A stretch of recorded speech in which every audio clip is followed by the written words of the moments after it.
In the autumn of 1944, an entire squad of American infantrymen from the 91st Division vanished without a trace into the unforgiving mountains of the Italian campaign. They were black soldiers, fighting a war for a freedom they had never known, and their disappearance was quickly and conveniently filed away, their names marked with the stain of desertion. For 50 years, the mountain kept its secret, leaving behind nothing but a racist footnote in a forgotten file and the quiet, unanswered grief of the families they left behind. The silence was finally broken in 1994 when a construction crew, blasting a new path for the modern world, accidentally unearthed a tomb. A time capsule of incredible heroism. But the discovery of their final resting place would not be the end of their story. Instead, it would be the beginning of a meticulous investigation into what truly happened on that mountain, uncovering a secret so profound it would challenge the very meaning of sacrifice and force an army to confront a history it had tried to bury. Before I begin, thank you for watching. I'd love to know in the comments where you're watching from and what time it is there. It means a lot to know you're here, sharing these stories with me. We're in this together. In autumn 1994, the high Apennines of Italy were cold and clear. It was a place of ancient, rugged beauty, a landscape of severe inclines and deep, shadowed valleys that had, for centuries, remained largely untouched by the relentless march of time. But progress, in the form of the new Autostrada Aone expansion project, had finally arrived, its presence announced by the percussive, earth-shaking roar of high explosives. For the crew of the Moretti Construction Company, it was just another Tuesday. The work was hard, the pay was decent, and the mountain was a stubborn, unyielding beast. Their current task was to blast a clean shelf into the side of Monte Folgorito, a peak that had once been a key anchor of the German Gothic Line, the last major defensive barrier in Italy during the Second World War. The old men in the nearby villages still spoke of the fighting, of the terrible winter of 1944, when the mountains themselves had seemed to scream with the sound of artillery. But for the young men on the construction crew, it was ancient history, a collection of faded black and white photographs and the occasional rusted shell casing they'd turn up with their bulldozers. The foreman, a burly, sun-weathered man named Marco, checked the charges one last time. He gave the signal, a loud, bellowing "Fuoco!" that echoed across the valley. The men took cover. A moment of profound silence hung in the air, and then the world erupted. The blast was massive, a controlled, violent concussion that sent a plume of gray dust and shattered rock billowing into the crisp autumn sky. It was a perfect detonation, precisely what the engineers had planned. As the dust began to settle, the familiar, satisfying shape of a new, flat ledge emerged from the mountainside. But there was something else. Near the center of the blast zone, where the explosion had sheared away a particularly thick section of granite, was a dark, jagged opening. It was a hole, a wound in the mountain that had not been there before. It looked like the entrance to a cave, black and unnervingly symmetrical. Marco approached with caution, his curiosity piqued. Natural grottos were common in these parts, but this looked different. The edges of the opening were too clean, too sharp, even with the blast damage. It looked less like a cave and more like a doorway. He shone his powerful flashlight into the darkness. The beam cut through 50 years of absolute black, illuminating a space that was clearly man-made. It was a tunnel, its walls reinforced with thick, expertly laid concrete and heavy wooden beams, the unmistakable signature of German military engineering. He had stumbled upon a forgotten piece of the Gothic line, a bunker or an observation post that had been lost to time. He called over two of his bravest and most curious workers, Paolo and Luca, and together they decided to explore. The air that flowed out of the opening was cold and musty, carrying the scent of stagnant water and something else, something vaguely metallic and deeply unsettling. They stepped inside, their heavy work boots crunching on a floor thick with dust and debris.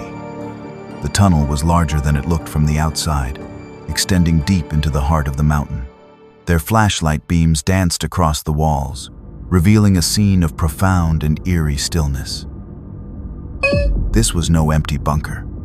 It was a tomb. The remains of soldiers were scattered throughout the space. Not one or two, but a whole squad. They were skeletons now, clad in the tattered, rotted remnants of what were unmistakably American Army uniforms. They were in combat positions, crouched behind makeshift barricades of ammunition crates and overturned steel cots. Rifles, still clutched in skeletal hands, were pointed towards the far end of the tunnel. The ground was littered with a breathtaking quantity of spent brass shell casings, a carpet of corroded metal that spoke of a final, desperate battle. But the scene was riddled with contradictions. The men were American, yet the bunker was clearly German.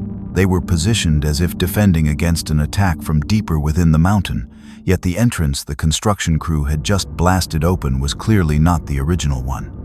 Marco, Paolo, and Luca moved deeper, their initial excitement replaced by a somber, creeping dread. At the far end of the long chamber, they found the answer to the second puzzle. The original entrance, a massive steel-reinforced doorway, was completely sealed, not just blocked, but obliterated. Tons of rock and earth were piled against it, a solid, impenetrable wall of stone. The shape of the rockfall was unnatural. It was the clear result of a massive, deliberate explosion, one designed to bring the mountain itself down upon the tunnel's entrance. These men hadn't just been killed, they had been sealed in, buried alive in a concrete coffin deep within the earth. Paolo, who had served his mandatory year in the Italian army, knelt beside one of the remains. He gently brushed the dust from a set of corroded metal dog tags still hanging around the skeleton's neck. He held his light close, squinting to read the stamped letters. The name was there, as was the soldier's serial number. But it was the single letter stamped under religion that made him pause. It was a P for Protestant. This was standard. But what he saw next, and what he would see on every set of tags they found, was what made the discovery truly historic. He saw their race designation. Every single one of these soldiers, these men who had fought a final, impossible battle in the heart of a German fortress, was black. The local police were called, who in turn notified the Italian government, who then made a solemn official call to the American embassy in Rome. Within 48 hours, the quiet mountainside was swarming with a new kind of army, a team of specialists from the U.S. Army's Central Identification Laboratory. The construction had stopped. The long, silent vigil of the men in the tunnel was over. And a 50-year-old mystery, a story of a squad of black soldiers who had been written off as cowards, was about to be unearthed. The ghosts of Monte Folgorito were finally ready to speak. Dr. Ben Carter moved through the controlled chaos of the recovery site with a practiced, almost unnerving calm. At 42, he was a man who seemed to be composed of sharp, precise angles, a lean frame, a neatly trimmed goatee, and eyes that missed nothing. He was a forensic anthropologist, one of the top specialists in the U.S. Army's POW, MIA accounting agency, a modern-day incarnation of the old Central Identification Laboratory. His job was to give names to the nameless, to read the stories that were written in bone and dust. He had spent his career in the silent, haunted landscapes of past wars, from the jungles of Vietnam to the frozen fields of Korea, patiently excavating the last moments of men who had been lost to history. But this case was different. From the moment the initial report had landed on his desk in Hawaii, a single, electrifying sentence had gripped him. Remains of a squad of African-American soldiers from the 92nd Infantry Division discovered in sealed German fortification. This was not just another case. This was personal. Ben's grandfather had served in that same division, the 92nd, the Buffalo Soldiers. He had been one of the nearly 1 million black men who had fought in a segregated army, battling fascism abroad while still being denied basic human rights at home. Ben had grown up with his grandfather's stories. Stories not of glory, but of a quiet, simmering rage. He spoke of the constant indignities, the inferior equipment, the white officers who viewed them with a mixture of contempt and suspicion, and the bitter irony of fighting for a freedom they were not allowed to share. He had spoken of entire units being written off as cowards or deserters, their failures magnified and their successes ignored, their history written by the very men who held them in contempt. Now, Ben stood at the mouth of a tunnel on a remote Italian mountainside, the cold, thin air a stark contrast to the tropical warmth of his home base. He was here to investigate the fate of his grandfather's brothers in arms, and he felt the immense, crushing weight of that responsibility. He was not just a scientist on this mountain. He was a custodian of a stolen legacy. He entered the tunnel, the harsh glare of the portable forensic lights replacing the dim beams of the construction workers' flashlights. The scene was exactly as the initial reports had described it.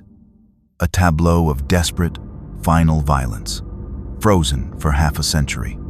His team, a hand-picked group of forensic specialists, archaeologists, and photographers, was already at work, moving with a quiet, reverent efficiency. They had established a grid system, and every single object, from a spent shell casing to a fragment of bone, was being meticulously photographed, cataloged, and mapped before it was touched. Ben's first priority was the official identification of the remains. He moved to the position where the squad's leader seemed to have fallen, behind a barricade of German ammunition boxes. The skeleton was clad in the rotted remnants of a staff sergeant's uniform. Ben knelt, his gloved hands incredibly gentle as he lifted the dog tags from the dust. The name was clear: Thorn. Elias. He spent the next hour personally supervising the recovery of the tags from all 9 sets of remains found in the tunnel. Jones, Samuel, Cole, Marcus, Washington, David Jr., Bell, Louis. The names became real to him, a litany of ghosts demanding justice. With the identities confirmed, the deeper, more complex work of deciphering their story began. The initial findings were, as the report had stated, deeply baffling. The official after-action report from October of 1944, which Ben had read on the flight over, was a model of racist brevity. It stated that Staff Sergeant Thorne's squad, call sign Vanguard, had been sent on a reconnaissance patrol and had failed to return. The company's white commander, a Lieutenant Miller, had concluded that the squad had likely deserted in the face of enemy contact, a conclusion that was accepted without question by his superiors. It was a convenient, tidy explanation that fit the prevailing prejudices of the time. The 9 men of Vanguard squad had been officially branded as cowards, but the evidence screaming from the 50-year-old crime scene told a radically different story.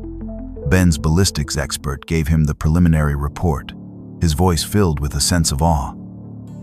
"Ben, I've never seen anything like it," he said, gesturing to the carpet of brass casings. "We're looking at thousands of rounds fired, not just from their moans. The BAR over there," he pointed to a heavier automatic rifle, "was fired so much the barrel lining is literally melted. These men didn't run. They fought. They fought until their weapons gave out. This was not desertion. This was a siege." Then came the medical mystery. The team's forensic pathologist called Ben over to the remains of a soldier identified as Private Louis Bell. "His left femur has a compound fracture," she explained, pointing with a sterile probe. "A nasty one.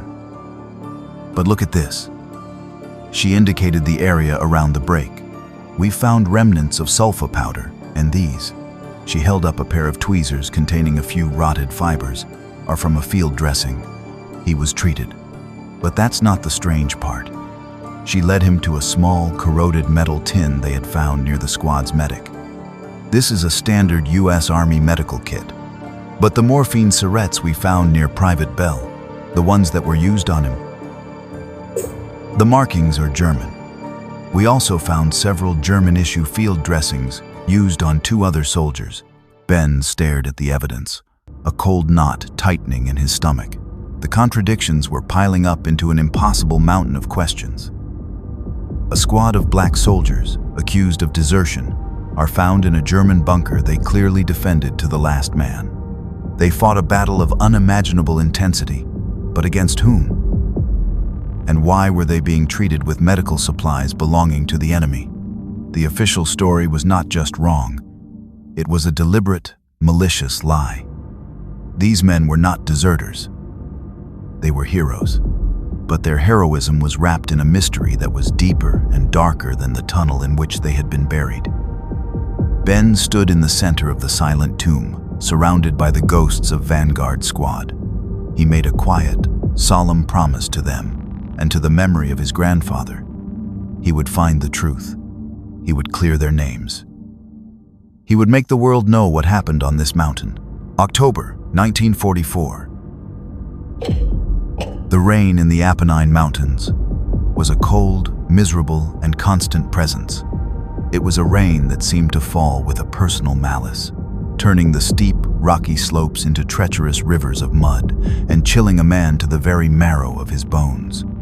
For the men of the 92nd Infantry Division, it was just another layer of misery in a campaign that felt like a slow, grinding descent into hell. The Gothic line was not a single wall, but a dense, layered network of German fortifications, machine gun nests, and artillery positions, all expertly dug into the unforgiving terrain. It was a meat grinder, and the men of Vanguard Squad were right in the center of its teeth. They were huddled in a shallow, muddy trench that offered little protection from the elements or the sporadic German mortar fire that walked its way across their sector with terrifying randomness. They were cold, they were wet, and they were exhausted. But they were together. Staff Sergeant Elias Eli Thorne watched his men with a practiced, weary eye. At 27, he was the old man of the squad, and he carried the responsibility like a physical weight on his broad shoulders.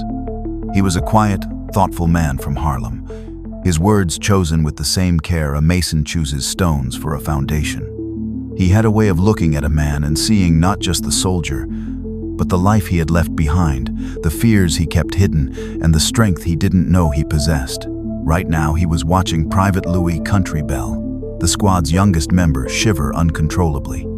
Country was only 18, a boy from the Mississippi bayous who was more at home in a swamp than on this cold, barren mountainside. Eli moved over to him, wordlessly draping his own wool blanket over the boy's shaking shoulders. It was a small gesture, but in the economy of their existence, it was everything. It was a reminder that they were not just a unit, not just a collection of serial numbers on a roster.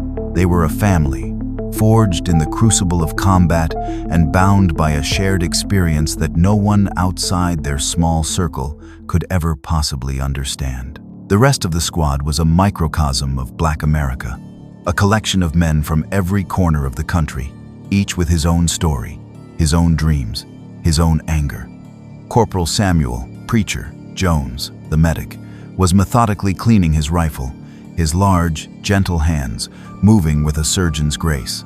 He was a sharecropper's son from Georgia, a man of deep, quiet faith who could soothe a man's terror with a soft-spoken verse from the Bible as effectively as he could stop a bleeding wound with a pressure dressing.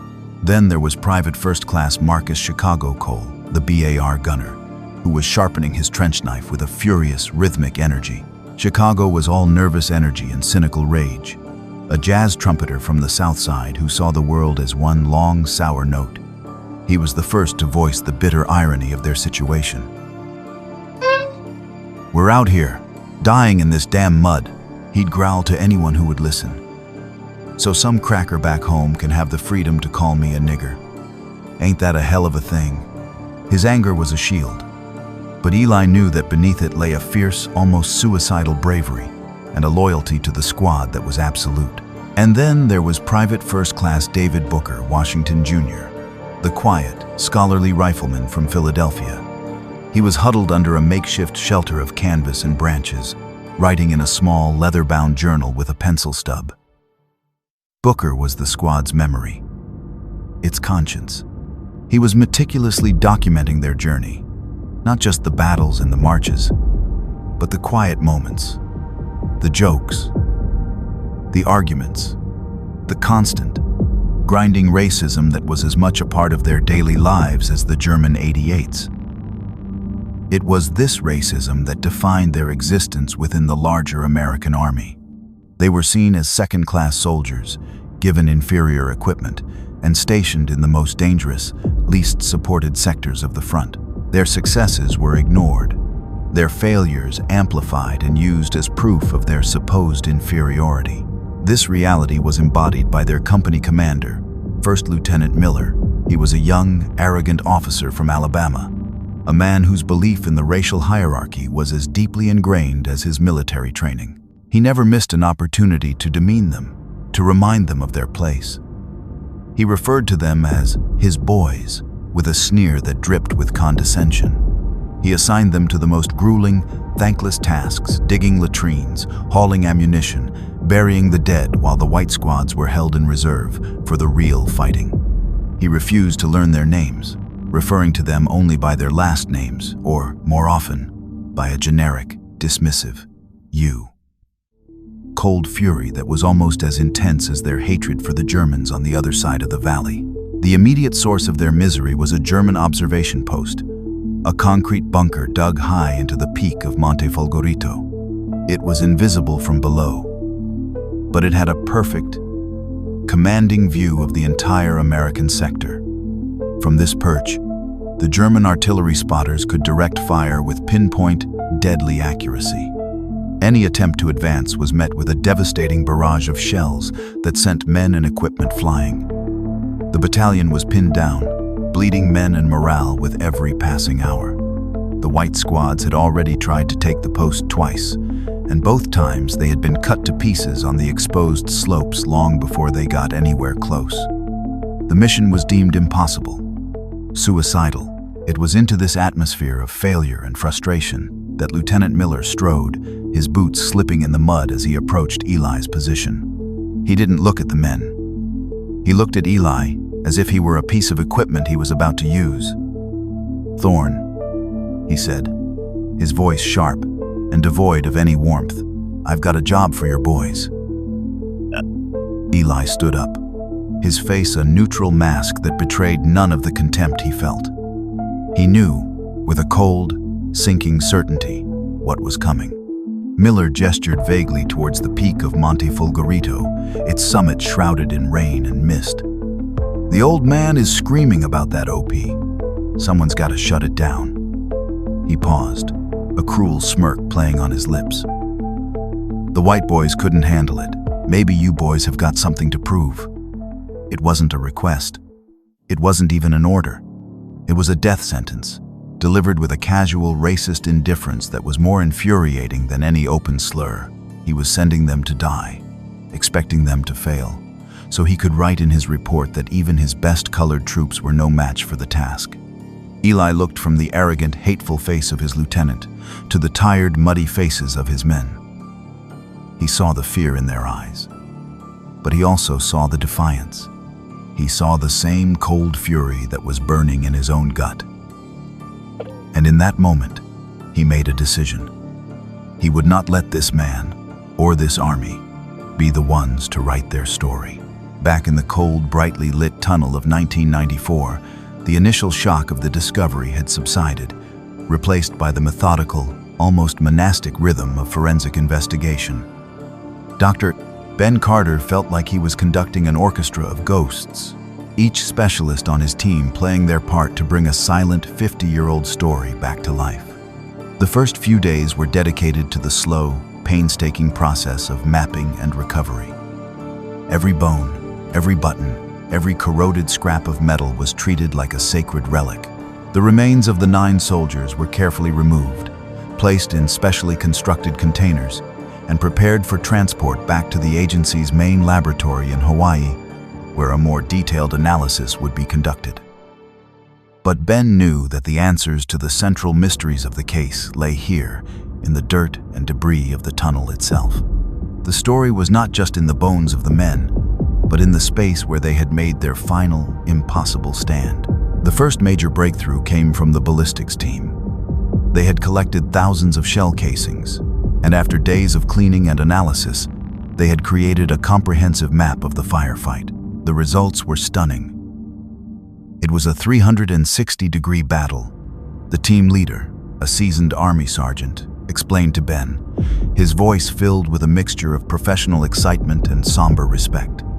He pointed to a large, color-coded diagram of the tunnel.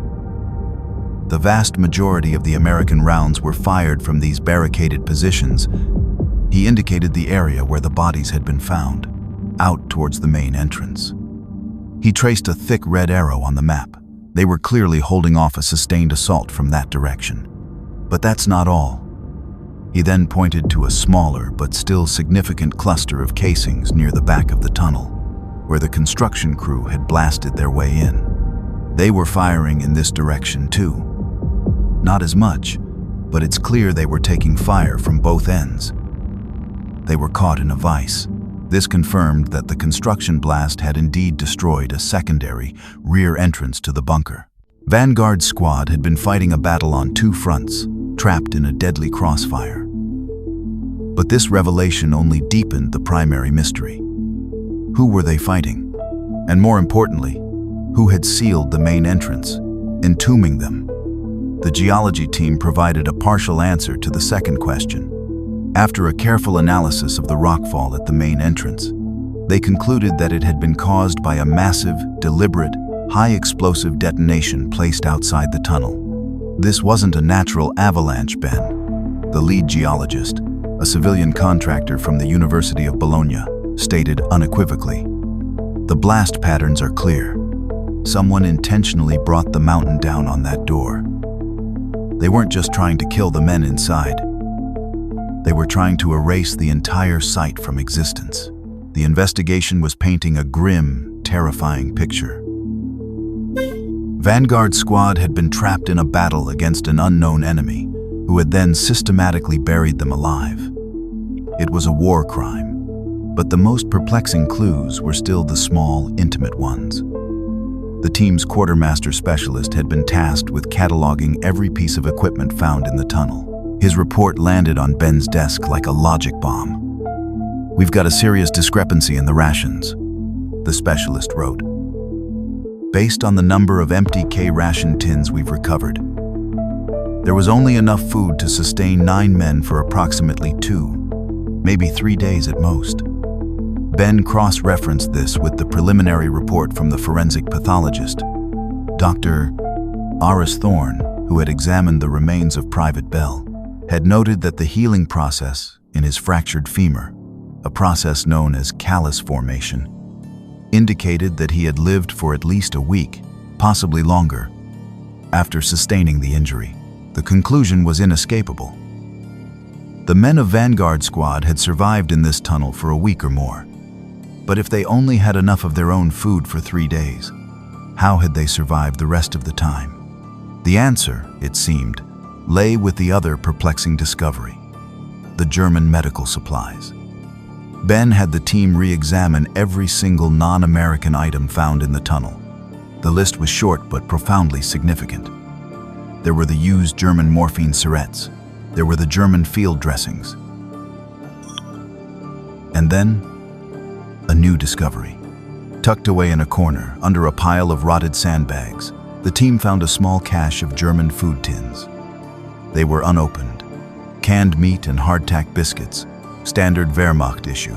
Ben stood in the center of the tunnel, holding one of the heavy German cans in his hand. The pieces of the puzzle were clicking into place, but they were forming a picture that was utterly unbelievable. The story that was emerging from the evidence was one that defied all military logic. Vanguard Squad had been trapped. They had been under siege. They had survived for over a week, and for at least part of that time, they had been receiving aid food and medicine from the enemy. The idea was insane. Why would German soldiers help a trapped American squad? Or was it something else entirely? Was it possible that in the midst of the brutal, dehumanizing chaos of the Gothic Line, an act of quiet, impossible compassion had taken place? The case was no longer just about clearing the names of 9 men accused of desertion. It had become a far more profound and complex mystery. Ben felt a growing certainty that the men who had sealed this tunnel were not the same men who had provided the food and medicine. There had been 2 different groups of Germans on this mountain. One had tried to keep Vanguard Squad alive. The other had buried them in the dark. The question was why? Ben knew that the answer was not in the official records. The official records were a lie. The truth, the whole, unbelievable truth, was here, in the cold, silent darkness of the mountain, waiting for him to piece it together. He had to know what had happened. He had to know who these men had been, both the Americans who had died here and the Germans who had, for a few brief, incredible days, become their unlikely saviors. Eli Thorne stood before Lieutenant Miller, the cold, driving rain plastering his fatigue jacket to his skin. He held his body in a state of rigid, practiced neutrality, a posture he had perfected over 2 years in the segregated United States Army. It was a mask of deference that concealed a furnace of cold, calculated rage. He listened as Miller laid out the mission.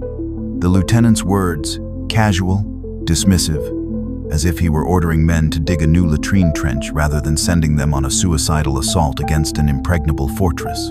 The objective was the German observation post on the summit of Monte Folgorito, the same post that had chewed up and spat out 2 rifle companies of white soldiers. The plan, as Miller described it, was little more than a death wish. A single squad was to slip through the German lines under the cover of the storm, scale the treacherous northern face of the mountain, and neutralize the bunker. The Krauts will never expect an attack from that direction, Miller said with the unearned confidence of a man who would be sleeping in a dry command tent while others died on a frozen rock face. Especially not from you boys. The unspoken sentiment hung heavy and poisonous in the air. No one would expect colored troops to be capable of such a thing. Miller saw them as expendable, a tool to be used and discarded. If by some miracle they succeeded, he would take the credit. If, as he fully expected, they were wiped out, he would write them off as another example of the 90-1's supposed incompetence, a convenient excuse for the battalion's failure to advance. For Miller, it was a no-lose situation. For Eli and his men, it was the opposite. Eli looked past the lieutenant, his gaze fixed on the shrouded, menacing peak of the mountain. He understood the calculus of the situation perfectly. To refuse the order was not an option. Refusal would be seen as cowardice, insubordination, and would only serve to confirm every racist stereotype Miller and men like him held. It would bring shame not just on his squad, but on the entire division. They would be branded, their failure used as a weapon against every black soldier who came after them. The army had given them only one path, and it led straight up the side of that mountain. But as he stood there, a different calculation began to form in his mind. A strategy born not of military doctrine, but of a deep, unyielding pride. He saw a sliver of an opportunity, a desperate, dangerous gambit. Miller and the rest of the white command structure underestimated them. They saw them as lazy, unintelligent, and lacking in courage. That prejudice, the very thing that was meant to keep them down, could be used as a weapon. The Germans, too, would underestimate them. They would be watching the main approaches, the paths where the white GIs had attacked. They would never anticipate a small, determined force taking the most difficult, most insane route. Their contempt was a form of camouflage. Eli knew his men. He knew their strengths, their weaknesses, their fears. He knew the quiet, unshakable faith of Preacher. He knew the furious, explosive courage of Chicago. He knew the preternatural, almost mystical tracking skills of Country. He knew the steady, intelligent resolve of Booker. They were not the clumsy, frightened soldiers of Miller's imagination. They were a finely honed weapon, and Miller, in his arrogance, was about to unwittingly point them directly at the enemy's heart. "We'll do it," Eli said, his voice flat and even, betraying none of the turmoil inside him. "But we'll do it my way." Miller raised an eyebrow, surprised by the hint of defiance. "We'll need extra ammunition for the bar," Eli continued, his voice hardening. "Double the standard load of grenades. And I want the new portable radio, the SCR-300, the one your headquarters platoon has. Our old one won't get a signal through this storm from up there." He was testing the lieutenant, pushing the boundaries. He expected to be denied. But Miller, eager to wash his hands of the problem and perhaps amused by the requests, simply shrugged. "Fine, whatever you need, just get it done." He turned and walked away, already composing the report of their deaths in his mind. Eli returned to his squad. They were gathered under a leaking canvas tarp, their faces grim. They had heard the exchange. They knew what was being asked of them. He could see the fear in their eyes, but beneath it, he saw the same spark of cold fury that he felt. Chicago was the first to speak, his voice a low, dangerous growl. "He's sending us up there to die, Eli. You know that, right? This ain't a mission. It's a lynching." "He is," Eli said, his gaze meeting each of his men's in turn. "He's expecting us to die. The whole damn army is expecting us to die. They've been expecting it since the day they put us in this uniform." He paused, letting the bitter truth of his words settle over them. "And that," he continued, his voice dropping to a near whisper, but filled with an intensity that made the air crackle, "is exactly why we are not going to die. We are not going to be a footnote in some racist's report. We are going to take that bunker. We are going to break this line, and we are going to make them choke on their goddamn words." He looked at Country. "Country, can you find a path up the north face?" The young man, who had been silent until now, looked up, his eyes clear and focused. He had been studying the mountain for days, his tracker's mind naturally mapping its contours. "There's a goat trail," he said, his Mississippi drawl soft but certain. "It ain't on no map, but I can find it. It'll be hard climbing, but it'll get us above 'em." Eli nodded. That was all he needed. A flicker of hope. A path that no one else could see. He saw the fear in his men's faces begin to recede, replaced by a grim, unified resolve. They were no longer just following orders. This was no longer Miller's mission. It was theirs. It was a mission to prove not just that they were soldiers, but that they were men. They would fight not for the United States Army, and not for the freedom of a country that had enslaved their ancestors, but for each other, for their own honor.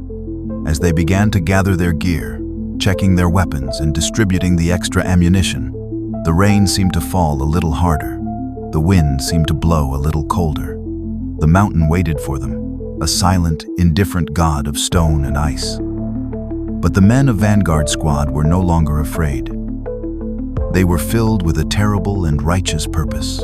They were going to show the world who they were, in the sterile, controlled environment of the temporary forensic lab set up near the Monte Folgorito site. The story of Vanguard Squad's final battle was being told not by words, but by the silent, irrefutable testimony of steel and brass. Dr. Ben Carter stood over a long stainless steel table where the squad's 9 primary weapons were laid out in a neat, grim row. 7 Monet Garand rifles, 1 M3 grease gun, submachine gun, and the formidable Browning automatic rifle, the BAR. Each weapon had been painstakingly cleaned, its serial number recorded, and its mechanical state analyzed. The report from his chief weapons analyst, a man who had spent 30 years studying the tools of war, was unlike any he had ever written. It was filled with a tone of near disbelief. "These weapons weren't just used, Ben," the analyst, a grizzled master sergeant named Kowalski, said, picking up one of the Monet rifles. "They were used to the point of catastrophic failure.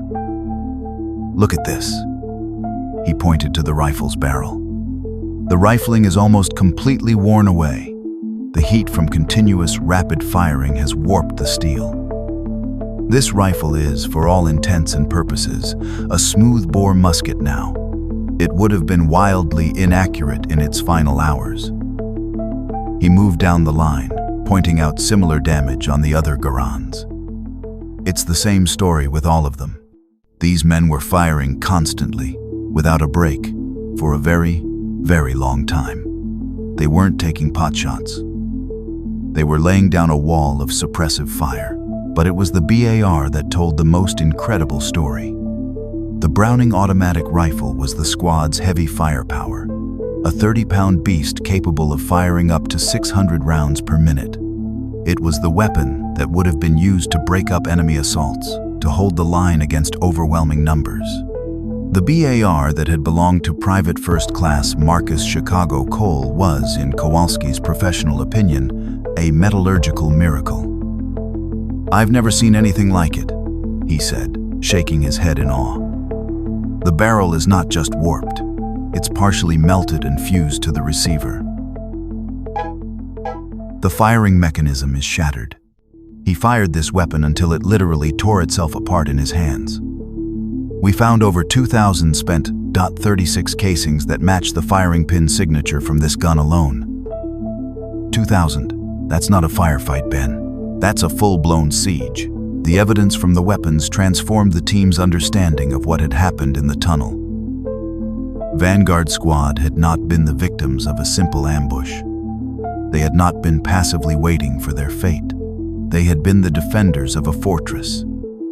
They had held a fortified position against a determined, relentless enemy, and they had done so with a ferocity that was almost unimaginable. The sheer volume of ammunition expended was staggering, far exceeding what a single rifle squad would normally carry. This suggested that they had captured a position that was already well stocked with ammunition, which aligned with the theory that they had taken the German bunker. This new evidence forced Ben to reevaluate the entire crime scene. He went back into the tunnel, this time looking at it not as a tomb, but as a battlefield. He saw the makeshift barricades of ammo crates and steel cots, not as desperate, last-minute defenses, but as carefully constructed fighting positions.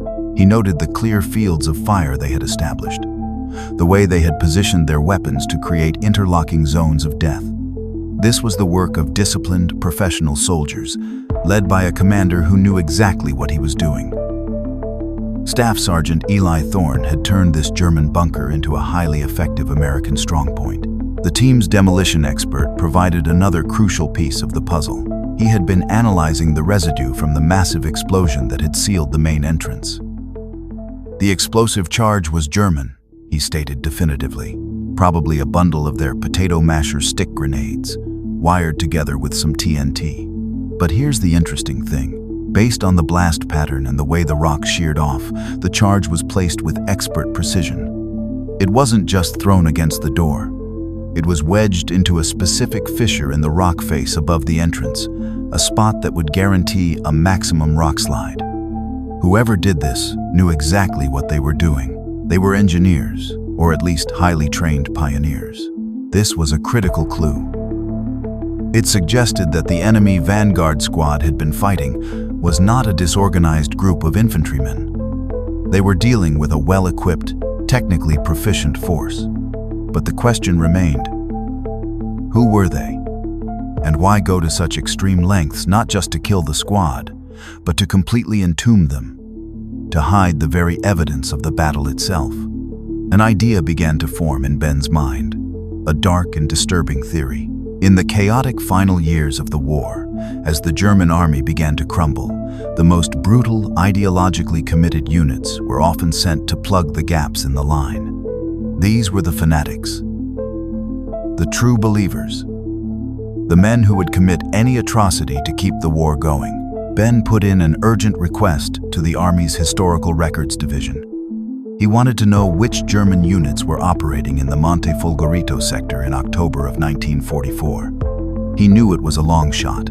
Many German records had been destroyed in the final chaotic days of the war. But he had to know. He had a growing, sickening feeling that Vanguard Squad had not stumbled into a fight with the regular German army, the Wehrmacht. The level of ferocity on both sides, the tactical nature of the siege, and the final, brutal act of entombment. It all pointed to a different, more terrifying enemy. As he waited for the report, he stood once more before the table of ruined weapons. He picked up the shattered remains of Chicago's bar. He could almost feel the heat and vibration that must have coursed through the steel. could almost hear the deafening roar of its final, defiant song. These men had not been victims. They had been warriors. They had faced an overwhelming force, trapped deep inside a mountain, and they had refused to break. They had fought until their guns melted in their hands. The charge of desertion was not just a lie, it was a grotesque and profane insult to their memory. Ben Carter was no longer just investigating a case. He was on a holy mission to reclaim the honor of 9 men who had been more than soldiers. They had been lions. The ascent of Monte Folgorito's northern face was a special kind of hell, a vertical nightmare of wet, slippery rock and cloying, freezing mud. The storm that Lieutenant Miller had seen as mere cover was a malevolent entity, its driving rain and howling wind seeking to tear the men of Vanguard Squad from their precarious handholds and cast them into the abyss below. Every step was a gamble. Every foot of progress a victory paid for in burning muscles and ragged breaths. But they moved with a grim, silent determination, following the ghost-like figure of Private Louis Country Bell. The young man from Mississippi was in his element, his senses alive to the mountain's subtle language. He moved with an unnerving, fluid grace, his hands and feet finding purchase on surfaces that seemed impossibly sheer. He was their lifeline, the single thread of hope that pulled them up the face of the cliff. Staff Sergeant Eli Thorne was right behind him, his eyes constantly scanning the men below, offering a quiet word of encouragement, a steadying hand. He had pushed his own fear down, burying it under the immense weight of his responsibility. He could feel the squad's energy, a mixture of terror and a cold, burning rage that was more potent than any stimulant. They were not just climbing a mountain. They were climbing towards a reckoning. After 6 hours of torturous, vertical struggle, they reached the summit. They collapsed behind a rocky outcrop just below the peak, their bodies screaming in protest, their lungs heaving in the thin, cold air. Country pointed. Through a break in the swirling mist, they saw it. The German observation post. It was a low, concrete bunker, expertly camouflaged and dug into the highest point of the mountain, its narrow observation slit looking out over the entire valley like a malevolent eye. A single steel door was visible, and a thin wisp of smoke curled from a hidden ventilation pipe, a sign of life within. The position seemed impregnable, but Country had not led them to the front door. He had led them to its blind spot. The sheer cliff they had just climbed was considered impassable, and so the Germans had not bothered to fortify their rear. There was a small, secondary steel hatch, likely an emergency exit or a ventilation access point, that was completely unguarded. Their prejudice, their assumption of what was possible, had created the very weakness Eli had gambled on finding. The plan was simple, brutal, and executed with a speed and ferocity that left no room for error. Chicago and Booker crept forward, placing a carefully shaped charge of C4 explosive on the hinges of the rear hatch. The rest of the squad took up positions, their weapons ready. Eli gave the signal. The explosion was not large, but it was sharp and violent, a muffled crump that echoed strangely in the high-altitude silence. The hatch blew inwards with a screech of tortured metal. Before the dust had even settled, Eli was through the opening, his grease gun spitting fire. The scene inside was one of momentary, shocked chaos. There were 4 German soldiers in the cramped, smoky bunker, their faces pale and stunned in the dim light of a single lantern. They had been huddled around a small stove, drinking coffee, their rifles leaning against a wall. They were not expecting a visit from the devil himself to come bursting through their back door.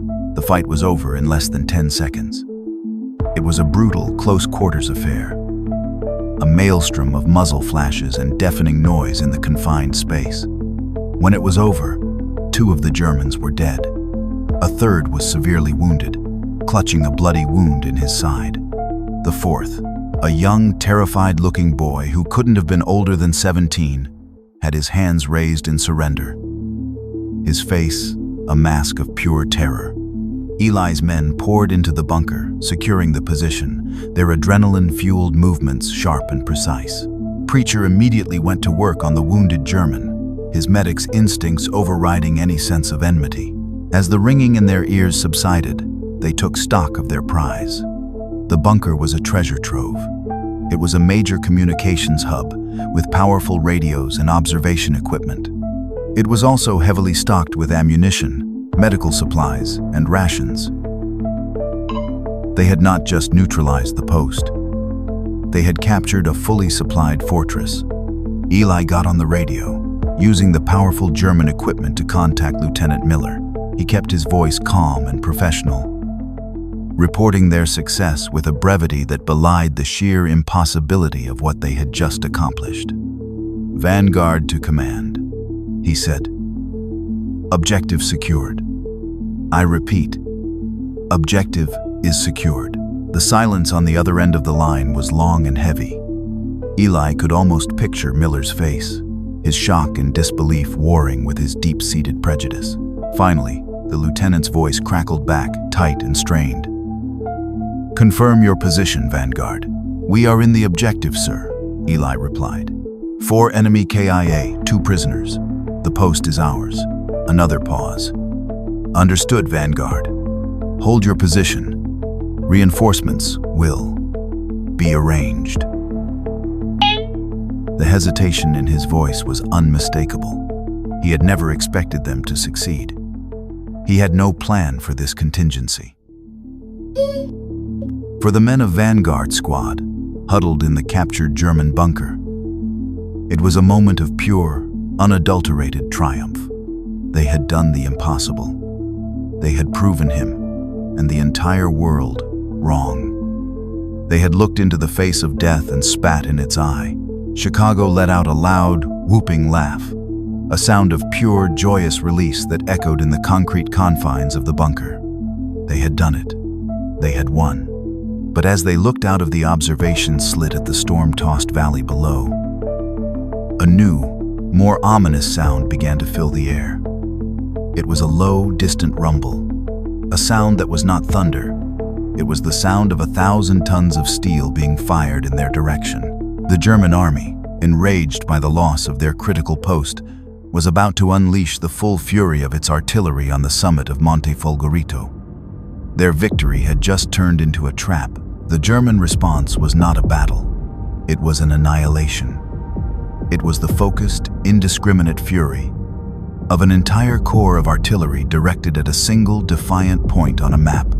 The world on the summit of Monte Folgorito dissolved into a deafening, earth-shaking cataclysm of sound and violence. The shells arrived in a relentless, screaming torrent, each explosion a hammer blow that seemed to crack the very foundations of the mountain. The concrete bunker, which had seemed so impregnable moments before, shuddered and groaned like a dying beast. Dust and chips of concrete rained down from the ceiling. The air became thick and choked with the acrid smell of cordite. For the men of Vanguard Squad, there was nothing to do but huddle on the floor, their bodies pressed against the vibrating concrete, and pray. The triumph of their victory had evaporated in an instant, replaced by the primal, helpless terror of men caught in the jaws of a god. Eli Thorne crawled over to the observation slit, risking a glance outside. The world was a churning, hellish landscape of fire and smoke. The mountaintop was being systematically pulverized, entire sections of rock and earth vaporized with each impact. He saw the terrible, beautiful geometry of the barrage, the shells walking their way across the summit in a precise, overlapping pattern designed to leave nothing untouched. This was not just suppressive fire. This was an attempt to erase them, to wipe their brief, audacious victory from the face of the earth. He knew, with a sickening certainty, that no reinforcements were coming. No one could get through this. Lieutenant Miller, whether through incompetence or malice, had left them to die. They were utterly, completely alone. Inside the bunker, a new, more immediate crisis was unfolding. The wounded German officer, a man who looked to be in his late 40s, with a graying mustache and weary, intelligent eyes, had been thrown against a wall by one of the concussions.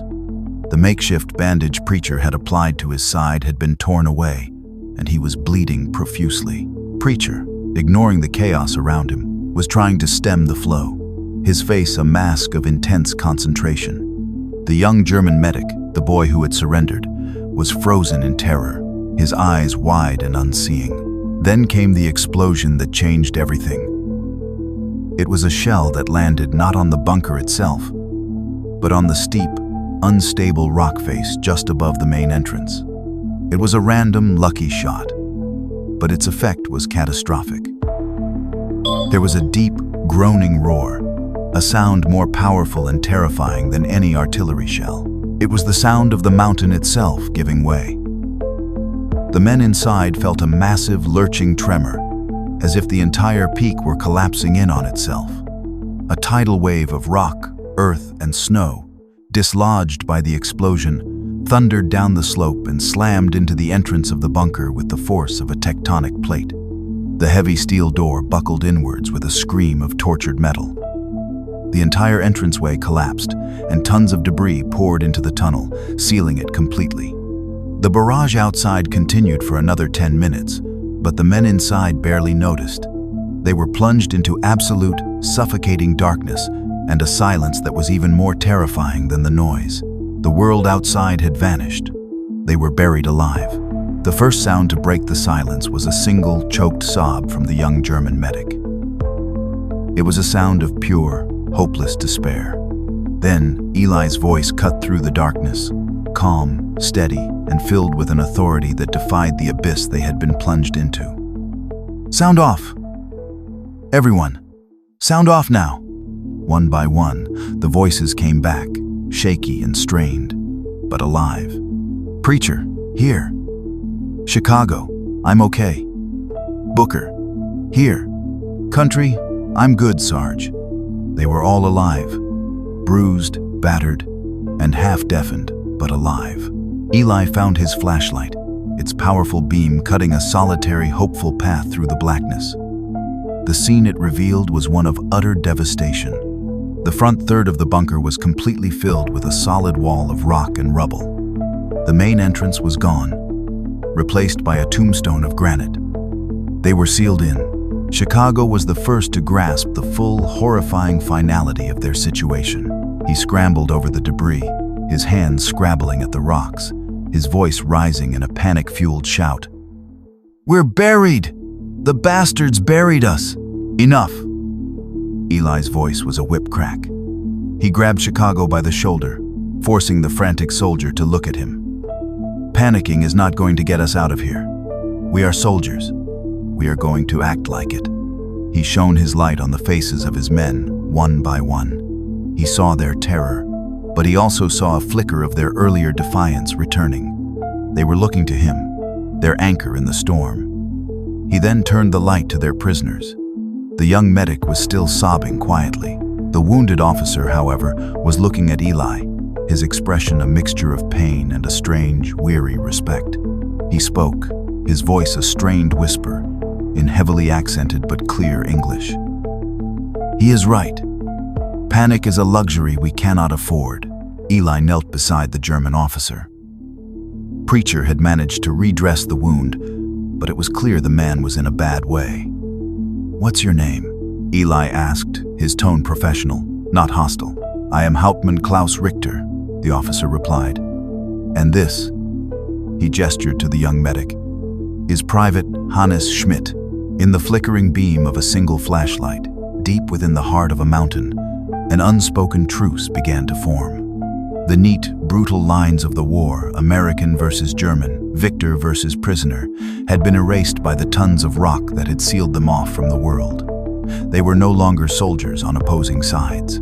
They were simply men, trapped in a cold, dark tomb, their survival dependent on their ability to overcome the hatred that had brought them to this place. The air was thin and getting colder. Their food and water supplies were finite. The outside world thought they were dead. The siege of Vanguard Squad was over. Their long, impossible ordeal of survival was just beginning. In the autumn of 1994, the official records were proving to be a dead end. Dr. Ben Carter sat in a small, rented room in the nearby village of Saravetsa, the walls covered with maps, forensic reports, and photocopied military documents.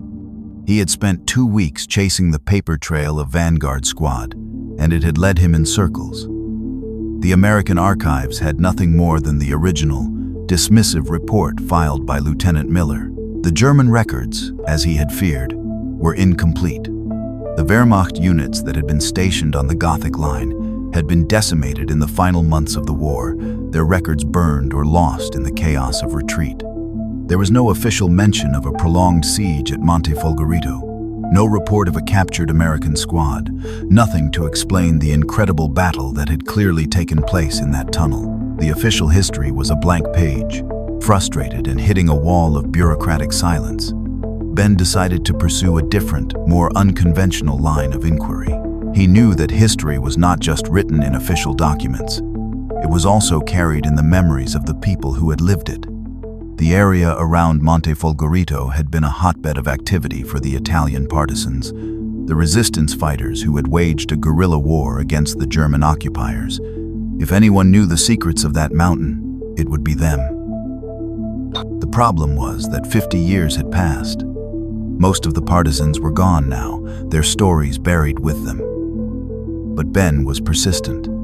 He spent his days driving the winding mountain roads, visiting small, isolated villages, and talking to anyone old enough to remember the winter of 1944. He was met mostly with faded memories and sad, knowing shakes of the head. They remembered the fighting, the fear, the hunger. They remembered the Americans arriving as liberators, but the specific story of a lost squad of black soldiers did not seem to register. It was a single, forgotten episode in a war that had been filled with countless tragedies. Ben was about to give up when a cafe owner in the village of Stadzima, hearing his questions, suggested he visit a woman named Sofia Bartolini. "She is very old now," the owner said, his voice hushed with a mixture of respect and local superstition. "Her mind, it wanders. But she was a staffetta for the partisans as a young girl, a runner. She knew every path on that mountain. If anyone saw something, it was her."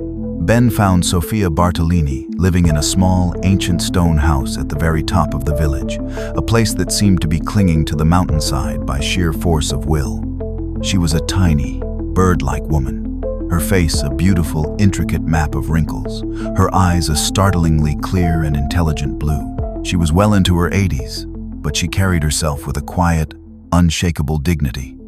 Ben, with the help of a local interpreter, sat with her in her small, sun-drenched kitchen, the air thick with the smell of wood smoke and dried herbs. He explained who he was and what he was looking for. At the mention of the American soldiers, she nodded slowly, but when he specified that they were black soldiers, her eyes sharpened with a sudden, intense focus. "Ah," she said, her voice a dry, rustling whisper. "Gli Americani Neri, the Black Americans. I remember." She began to speak, her mind casting back across 5 decades, her story unfolding not as a linear narrative, but as a series of vivid, disconnected images. She spoke of seeing them, a single squad, moving up the mountain in the middle of a terrible storm. "They moved like ghosts," she whispered. "Not like the other Americans.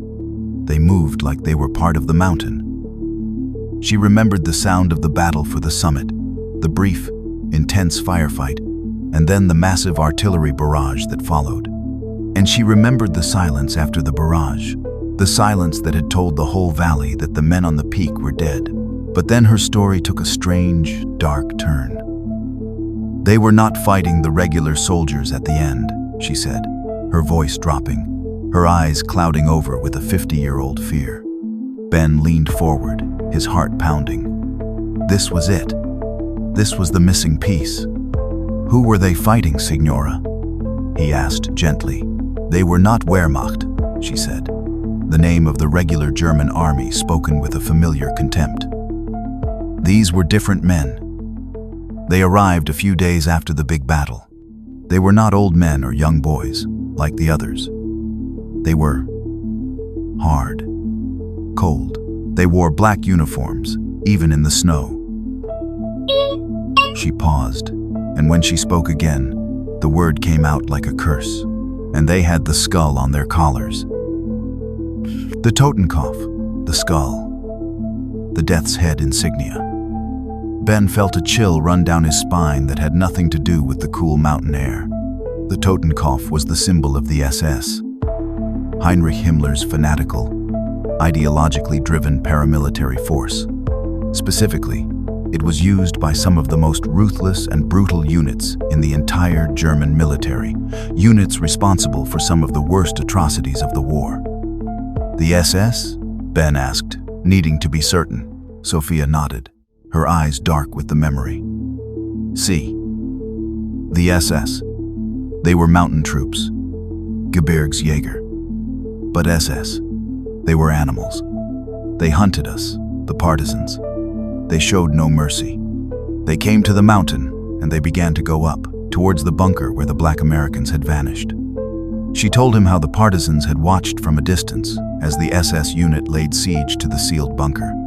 They had heard the sounds of explosions and gunfire for days. We thought they were trying to get in, she said. But the sounds, they were wrong. The gunfire was coming from inside the mountain. The Black Americans, they were still alive. They were fighting back. Her story was the key, the Rosetta Stone that unlocked the entire mystery. Vanguard Squad had not been fighting the regular German army. They had been fighting the SS. This explained the ferocity of the battle. It explained the no-quarter-given nature of the fight, and it explained the final, brutal act of entombment. The Wehrmacht might have taken prisoners. The SS would not. And if the SS had discovered that a Wehrmacht officer was helping the Americans, they would have shown no mercy to him either. They would have killed them all, and then buried the evidence of their own war crime, the murder of a fellow German, under tons of rock. Ben sat in the quiet kitchen, the afternoon sun streaming through the window, his mind reeling. The old woman had given him the final, terrible piece of the puzzle. He now knew who Vanguard Squad's enemy was. He knew the unbelievable odds they had faced. He thanked Sophia profusely, his heart filled with an overwhelming sense of gratitude. She had held the truth of their story for 50 years, a lonely, forgotten witness. As he left her small house and looked up at the peak of Monte Folgorito, it no longer seemed like a place of mystery. It seemed like a monument, a silent, granite testament to a battle that history had never recorded. A battle fought by 9 Black American heroes and their unlikely German allies against the very worst that humanity had to offer. The darkness inside the mountain was a living entity. It was cold, absolute, and seemed to press in on the men from all sides, stealing their warmth and their hope. In the first few hours after the collapse, the only thing that held the fragile human ecosystem together was the steady, unwavering calm of Staff Sergeant Eli Thorne. He organized the survivors, American and German, into a single, functioning unit. Their first task was a grim one, a meticulous inventory of their resources. The results were sobering. They had a decent supply of water, thanks to a natural cistern that collected seepage from the rocks. Their food supply, a combination of American K rations and the captured German stores, was enough to last them, with strict rationing, for perhaps 2 weeks. Their medical supplies were limited, especially the morphine needed for the wounded German officer, Hauptmann Richter. Their most critical shortage was light. They had 3 flashlights and a handful of extra batteries. After that, they would be plunged into permanent, absolute blackness. A strange, unspoken truce settled over the small group. The shared trauma of being buried alive and the primal, overwhelming instinct for survival had dissolved the barriers of language and uniform. Preacher, with the young German medic Hannes Schmidt acting as his trembling but capable assistant, tended to Hauptmann Richter's wound. The officer was fading, but his mind was sharp, and he watched the Black American medic work with a look of weary astonishment. In the world above, they were mortal enemies. Here, in the cold, dark belly of the earth, they were simply 2 men, one trying to save the other. Eli and Richter, the 2 commanders, formed the nucleus of this strange new society. They communicated in a mixture of Richter's broken English and Eli's rudimentary high school German, but they understood each other perfectly. They were both professional soldiers, men who respected competence and discipline above all else. Richter, it turned out, was an old-school career officer, a veteran of the First World War who despised the Nazi Party and its fanatical ideologues. "They have corrupted the soul of Germany," he whispered to Eli one day. The passage of time marked only by the hands on Eli's watch. "They have replaced honor with hatred." For 3 days, they existed in this state of suspended animation, a fragile community bound by the shared hope of rescue. They kept the radio on, listening to the faint, mocking hiss of static, praying for a signal that never came. They talked quietly, sharing stories of their homes, their families. Chicago discovered that Hannes, the young medic, was a talented artist who sketched remarkable portraits on scraps of paper with a charcoal pencil. Country taught the men how to find edible lichen that grew on the damp rocks near the cistern. They were no longer enemies, allies, or prisoners.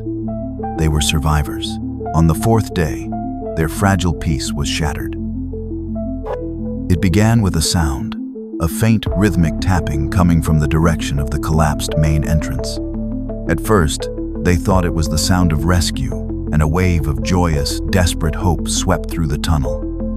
But the sound was wrong. It was not the sound of heavy machinery clearing the rockfall.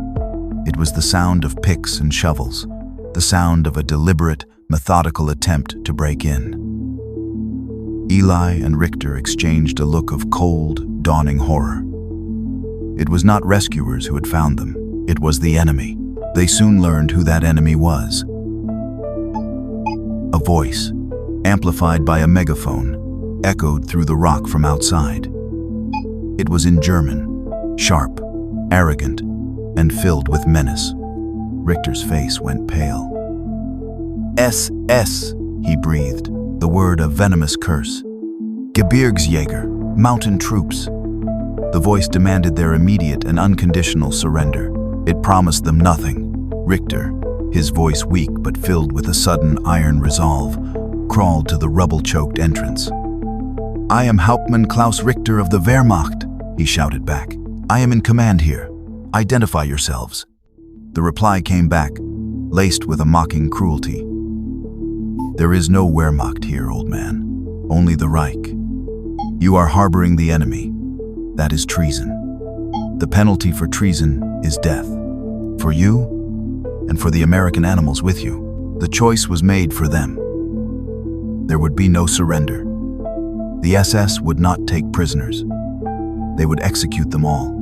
In that moment, the truce inside the mountain was solidified into a formal, unspoken alliance. Richter, propped up against a wall, became their tactical advisor. He knew the SS. He knew how they thought, how they fought. "They are fanatics," he warned, "but they are arrogant. They will attack the main entrance. They will not expect us to be able to defend it."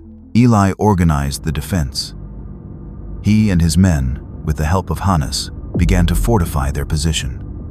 They cleared firing lanes through the rubble, creating small loopholes through which they could fire.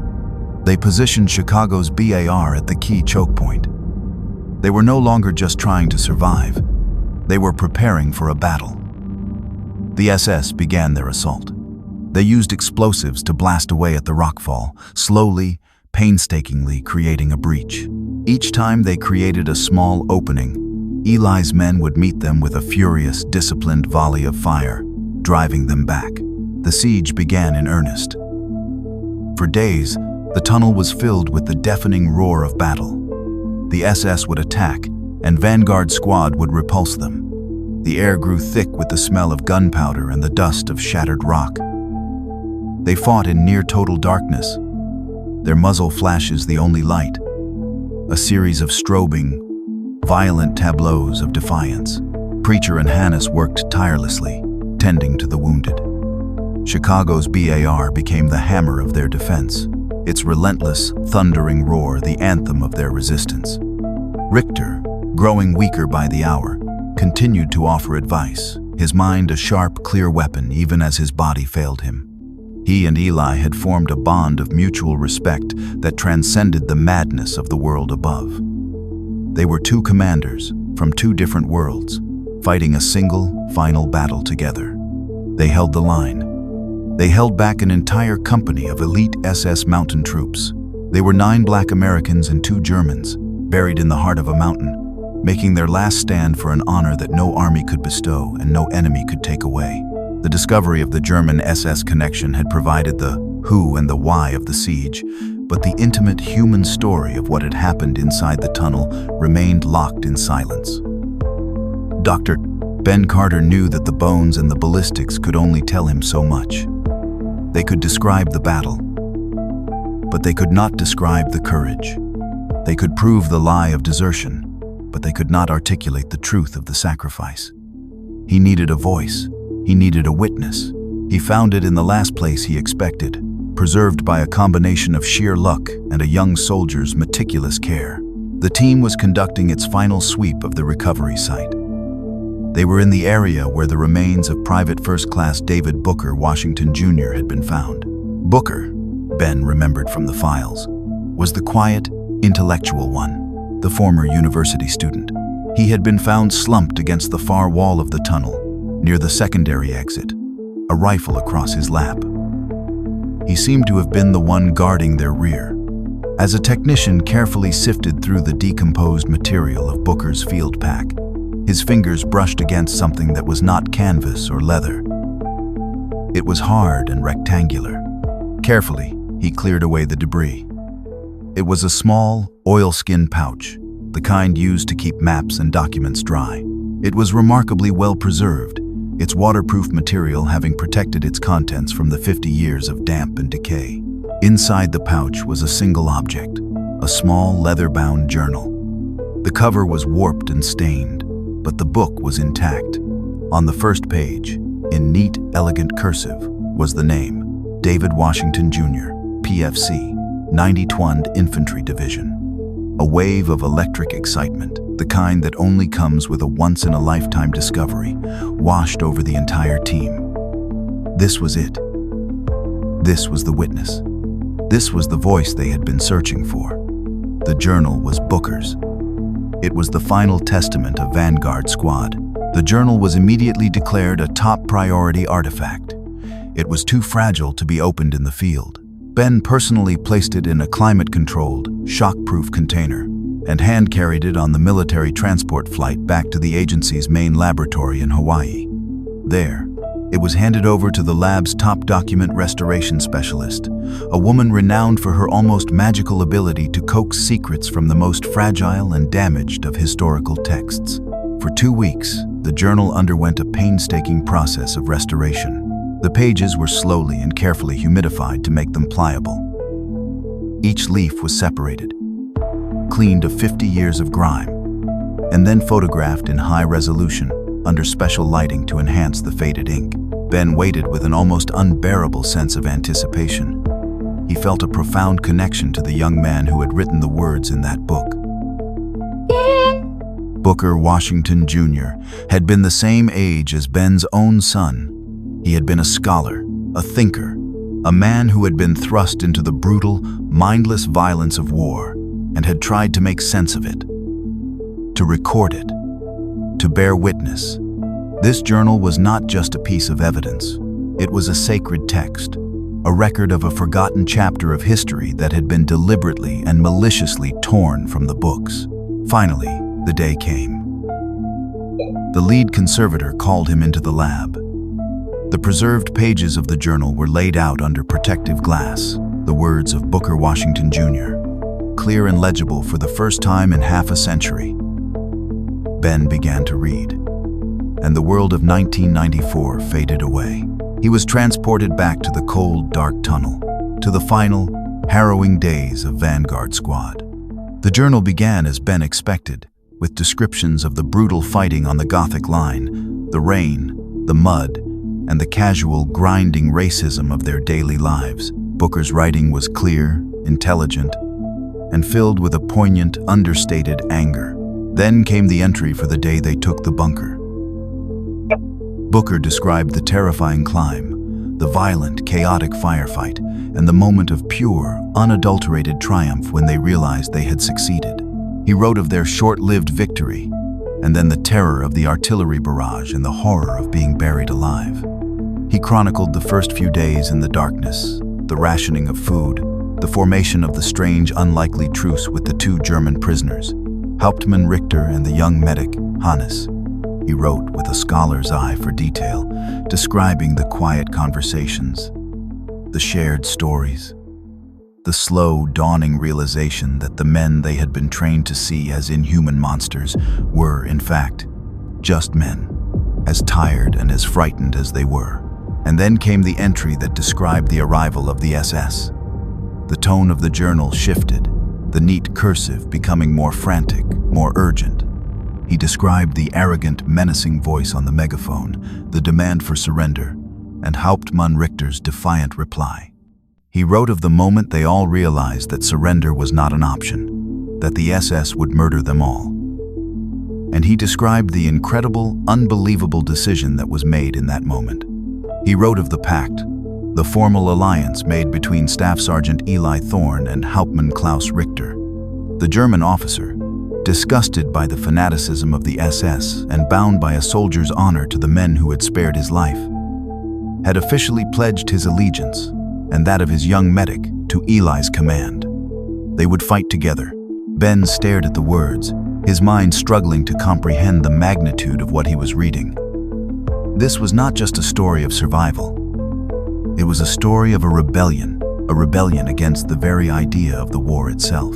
In that dark tunnel, buried deep within a mountain, a small, forgotten squad of Black American soldiers and 2 German Wehrmacht soldiers had joined forces to fight a common enemy, the pure, hateful ideology of the SS.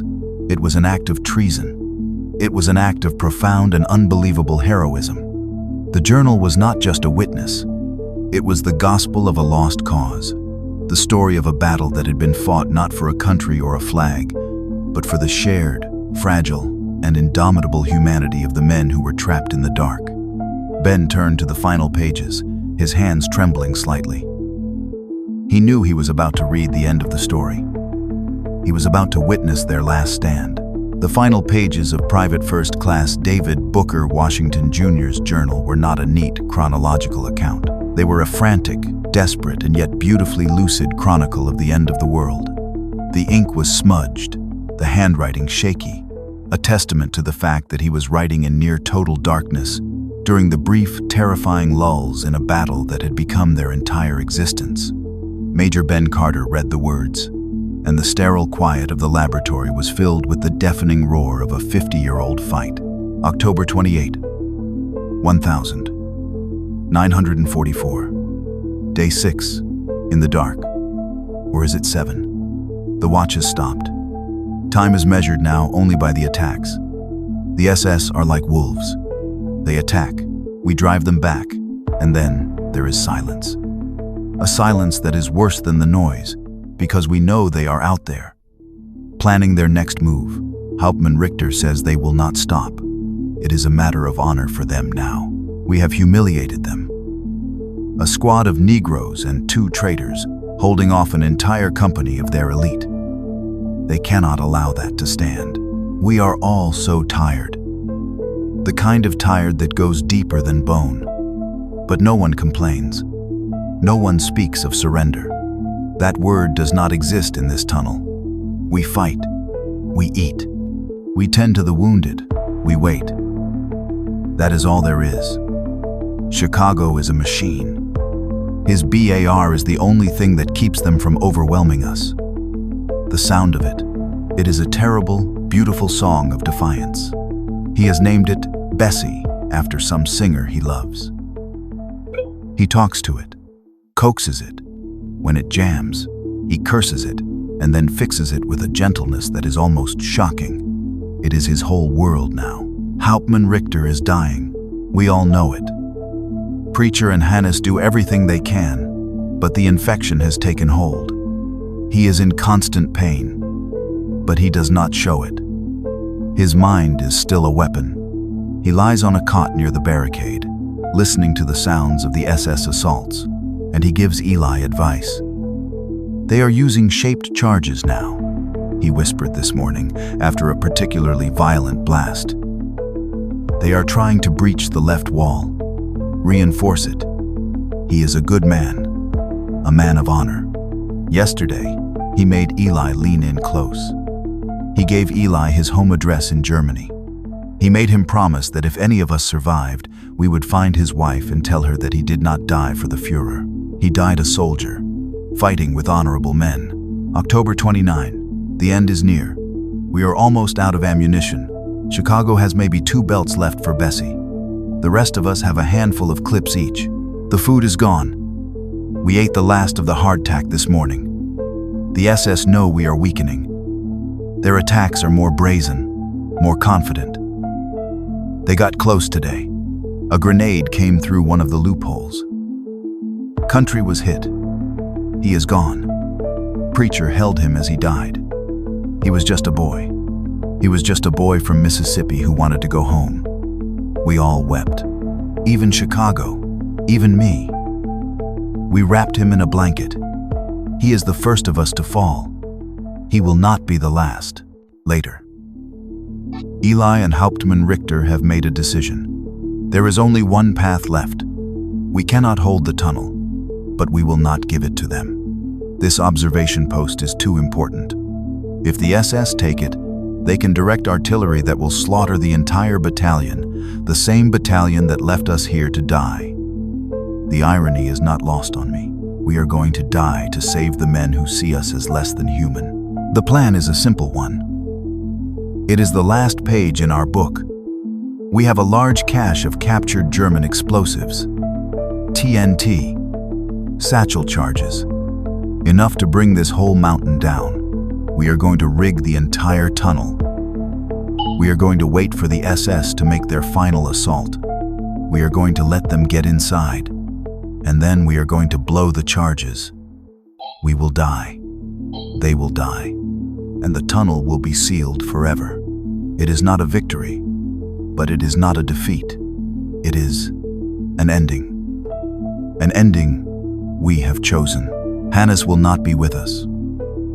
Hauptmann Richter has given him his final order. There is a small, secondary ventilation shaft at the rear of the tunnel. It is too small for a man in full gear, but a boy as slim as Hannes might be able to squeeze through. It will lead to the outside, high on the rear slope of the mountain. He is to take this journal. He is to try to get to the American lines. He is to tell them what happened here. He is to tell them who we were. He is to clear our names. He is crying. He does not want to leave. He says, "We are his brothers now." Chicago, in a moment of unbelievable tenderness, gave him his last chocolate bar. "Go on, kid," he said. "Get out of here. Someone's got to live to tell the damn story." The final entry was scrawled. The letters huge and chaotic. The pencil having pressed so hard, it tore the page. "They are coming. A massive explosion at the entrance. They have breached it. I can hear them shouting. Eli is giving the order. Preacher is praying. Chicago is at the BAR. He is singing a jazz song. Loud and beautiful and angry. Hannes is gone. I hope he makes it. My name is David Washington Jr. I was a student. I am a soldier. I am not afraid. We are the men of Vanguard Squad. Remember us." Ben Carter looked up from the page, his eyes blurred with tears. The story was complete. It was more terrible and more heroic than he could ever have imagined. Hannes, the young German medic, had obviously not made it. Ben's team had found his remains at the base of a cliff on the far side of the mountain. His body crushed by a fall from the treacherous ventilation shaft. He had died trying to fulfill his final mission, and with him, the journal and the truth had been lost for 50 years. Vanguard Squad had not been murdered by the SS. They had committed the ultimate act of sacrifice. They had chosen to die on their own terms, to take their enemies with them, and to deny the past to the SS, likely saving hundreds of American lives in the process. They had not been victims. They had been saviors. The silence of the laboratory felt profound, sacred. Ben had found his witness, and now the whole world would hear his testimony. The truth, when it was finally revealed, landed with the force of a seismic shock.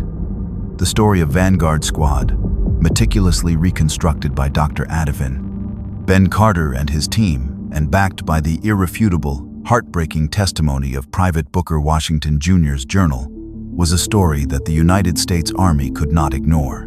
It was a tale of heroism so profound, and a story of injustice so deep that it demanded a reckoning.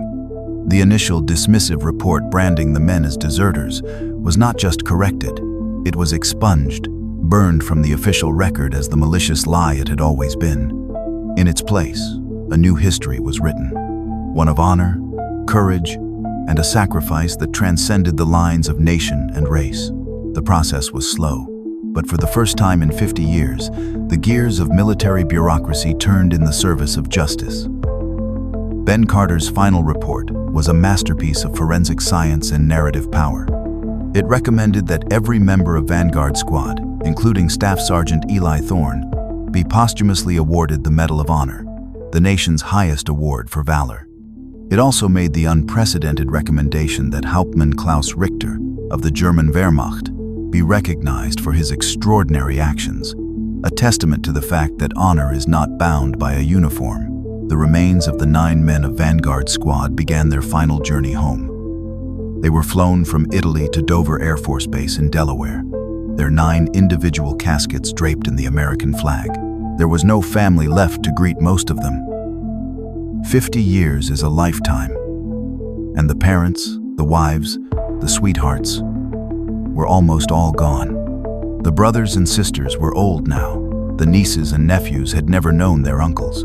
They were, in many ways, the last sons of a generation that had vanished into the mists of history. But they were not forgotten.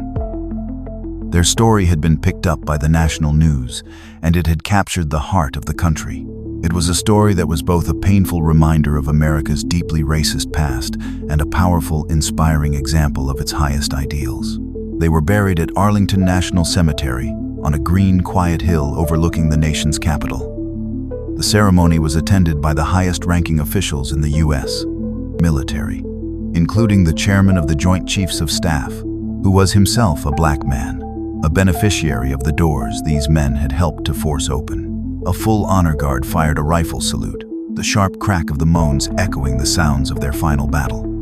A lone bugler played taps, the mournful, beautiful notes drifting over the silent, hallowed ground. The folded flags from their caskets were presented to the few surviving family members and to representatives of the cities they had called home. Dr. Ben Carter was there, standing quietly at the back of the crowd. He watched as the coffins were lowered into the earth, and he felt a sense of profound and final resolution. His mission was complete. He had kept his promise to the ghosts in the tunnel. He had cleared their names. He had told their story. He thought of his grandfather, who had died years earlier, and wished he could have been there to see it. This ceremony, this honor, was as much for him and for every black soldier who had served with courage and dignity in the face of hatred and doubt. It was a long overdue acknowledgement, a down payment on a debt of honor that could never be fully repaid. A few weeks after the ceremony, a small package arrived at Ben's office. It was from the German government. Inside was a letter and a small black velvet box. The letter informed him that, based on his report and the testimony of the journal, Hauptmann Klaus Richter had been posthumously awarded the Knight's Cross, Germany's highest military honor, for his actions. The German army, the letter stated, recognized his decision to defend his honor as a soldier above his duty to a criminal regime.